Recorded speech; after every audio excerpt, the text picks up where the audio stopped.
আমার পরিবারের সকল সদস্যকে জানাই গুড মর্নিং। একটা ওয়ার্ম ওয়েলকাম দিয়ে শুরু করছে আজকের ব্লগটা। আজকের ব্লগটা কিন্তু অনেক ইন্টারেস্টিং হতে চলেছে, লাস্ট পর্যন্ত দেখো। কিছু নতুন আমার বাড়ির নিয়ম দেখাবো সেগুলো। আর দেখো এখানে বাবা মেয়ে দুজনের খেলা চলছে, তো বাবা মেয়ের বন্ডিংটা সম্পূর্ণ আলাদা রকম। এখন দেখো নিজে খেলনা নিয়ে খেলতে শুরু করে দিয়েছে।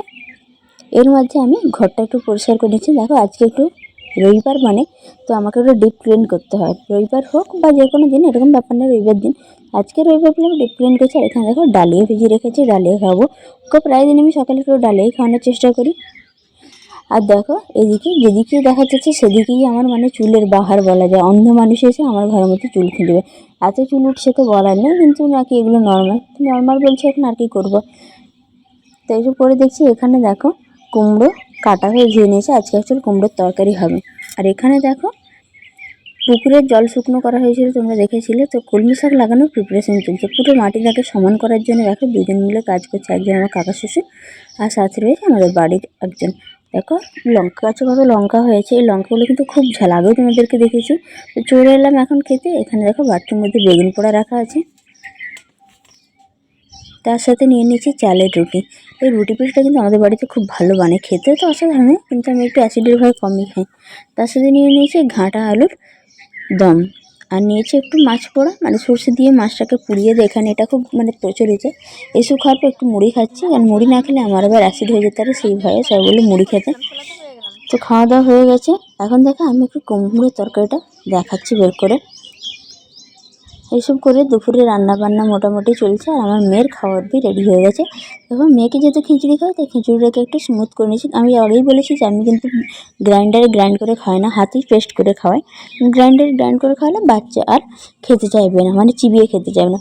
আজকে কারোর বাড়িতে মন্দিরে, মানে গিরিধারী মন্দিরে ভোগ দেওয়া হয়েছিল, তাই আমাদের বাড়িতে প্রসাদ দিয়েছে। দেখো এই ডাইপার ক্রিমটা অ্যাকচুয়ালি আমাকে হায়দ্রাবাদে ডাক্তার দিয়েছিল, খুব ভালো, মানে এত ভালো বলার না। র্যাশ বেরোলে একবার ইউজ করলেই ঠিক হয়ে যায়। আর তার সাথে ডাইপার মানে ওয়াইপস আনা হয়েছে। আর দেখো এই যে খেজুর আনা হয়েছে, ওকে দেখে একটু খেজুর খাওয়ানোর চেষ্টা করি, যদি খাবে কিনা জানি না, যদি না খায় আমিই খাবো। এই খেজুরটা কিন্তু আমি যখন প্রেগনেন্ট ছিলাম তখন প্রচুর খেয়েছি। খেজুর খাওয়া তো অবশ্যই ভালো। আর দেখো খেজুরগুলো কিন্তু ভালো, একদম ড্রাই, কোনোরকমভাবে ভেজা বা চ্যাপচ্যাপে না। আর মিষ্টিটা নর্মাল বলা যায়, এত বেশি মানে হেভি মিষ্টিও না। তো এখানে বাই ওয়ান গেট ওয়ান ছিল, তো নিয়ে এসেছে। দেখো মেয়েকে খাবো, মেয়ে না খেলে আমিই খাবো। দেখতেই পাচ্ছি খেজুরটা দেখতে কত ইয়ামি। দেখো প্রসাদের ছড়াছড়ি, যাদের বাড়িতে পুজো হয়েছে তারা দিয়ে গেছে, মন্দির থেকে দিয়েছে। তো আমাদের বাড়িতে প্রসাদ মোটামুটি ছাড়ে যায় না, আমি তো প্রসাদ খাওয়ার এক্সপার্ট। স্নান টান করে দেখো এখন আজকে মন্দিরে যে ভোগ দেওয়া হয়েছিল সেই ভোগ প্রসাদটা নিয়ে নিয়েছি। তারপরে মাঝে আমরা স্নান টান করেছি, যেহেতু খাওয়াও হয়ে গেছে। এখন প্রায় বিকেলে দেখো এখানে চিকেন, আর এটা ধনেপাতা চাটনি। আজকে চিলি চিকেন বানানো হবে, তাই চিলি চিকেনের প্রিপারেশান করছি। আজকে চিলি চিকেনটা একটু অন্যরকমভাবে বানাচ্ছি। অ্যাকচুয়ালি এইসব জিনিসটা আমার হাজব্যান্ডই বানায়, আমি খুব কম বানাই। আমি হলাম যে পার্মানেন্ট হেল্পার। এখন দেখো চিকেনটা ফ্রাই করছে। তো আজকে চিলি চিকেনটা অন্যরকম বানাবো, তার সাথে এরকম রেস্টুরেন্ট বা দোকানে যেরকমভাবে ফাস্টফুড দোকানে সেরকমভাবে বানানো হবে, কারণ যখন খাবে তখনই বানানো হবে। তো দেখো এখানে চিলি চিকেন আর পরোটা, ময়দার পরোটা, পুরোটা আটা ময়দা মিশিয়ে পরোটা বানায়, কারণ ময়দার পরোটা হলে অনেক হেভি হয়েছে।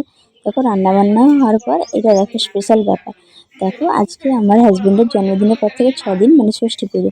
আমার মানে দিদি শাশুড়ি এটা মানত করে গেছিলো যে আমার ছেলে মেয়েদেরকে মা ষষ্ঠী দিন ভালো রাখো, ওদের প্রত্যেক জন্মদিনের পরে ষষ্ঠী পুজো হবে, ওর মা বাবা যতদিন বেঁচে থাকবে ততদিন হবে। তো আমাদের বাড়ির সবার ষষ্ঠী পুজো এরকমভাবে পালন হয়। দেখো মাথাতে এটা সেই পাটের দড়ি হয় না, পাটের দড়ি দিয়েছে, মানে বুড়ো হওয়া যেরকম না, চুল বানিয়েছে। চুল বানিয়ে দেখো ওকে দিয়ে দেবে মন্দিরের সামনে। ওই এখানে আবার 5-6 বার মানে এরকমভাবে গড়াতে হবে। তো এটা একটা নিয়ম, এটা খুব ভালো লাগলো দেখে, যে বাড়ির লোকজন মানে আগেকার দিনে মানুষের কত ভালো রিচুয়ালস মেনে চলতো। তো দেখো এখন এরকম থাকবে কিছুক্ষণ ভগবানের কাছে মানে প্রণাম করার জন্য। আর সবাই দেখো ওকে আজকে পয়সা দেবে, আমিও দেবো, আমার কাকা শ্বশুর দিয়েছে। এবার দেখো স্পেশাল লোক টাকা দিচ্ছে, আমার মেয়ে দিচ্ছে, বাবা মানে বলারই নেই, এটা একটা আলাদা অনুভূতি, মেয়ে বাবাকে টাকা দিচ্ছে। তাই দেখো আমার ভাগনাও দিল, আমিও দিয়েছি। তো সেটা এখন নেই ভিডিও। দেখো দেখো পুরো ষষ্ঠীর যেরকম ঘট বানানো হয় সেরকম মা ষষ্ঠীর ঘট বসানো হয়েছে। কিছুক্ষণ শুয়ে থাকার পর এবারে উঠে যাবে, আমরা সবাই একে একে করে এখানে প্রণাম করে নিচ্ছি। এবার এই নিয়মটা খুব ভালো, মানে বাড়ির যাতে সন্তানরা সুস্থ থাকে সেই জন্য মঙ্গল কামনা করে আমার দিদি শাশুড়ি এটা করেছিল। তো এইসব করে টোরে চলে এসেছি, এবার আমরা রান্নাঘরে যাই, যখন খাবে তখন এই চিলি চিকেন বানানো হয়েছে। আজকে চিলি চিকেনটা একটু অন্যরকমভাবে বানাচ্ছে, কারণ যখন ম্যারিনেশন করেছিল খুব বেশি মশলা দিয়ে ম্যারিনেট করে। আর দেখো পুরো রেস্টুরেন্ট স্টাইলের মধ্যে, এটা আমার খুব ভালো লাগে আমার হাজবেন্ডের, এটা আমরা যদিও কখনো পারি না। আজকে যদি ব্লগটা ভালো লাগে অবশ্যই লাইক কমেন্ট শেয়ার করে চ্যানেলটা সাবস্ক্রাইব করুন।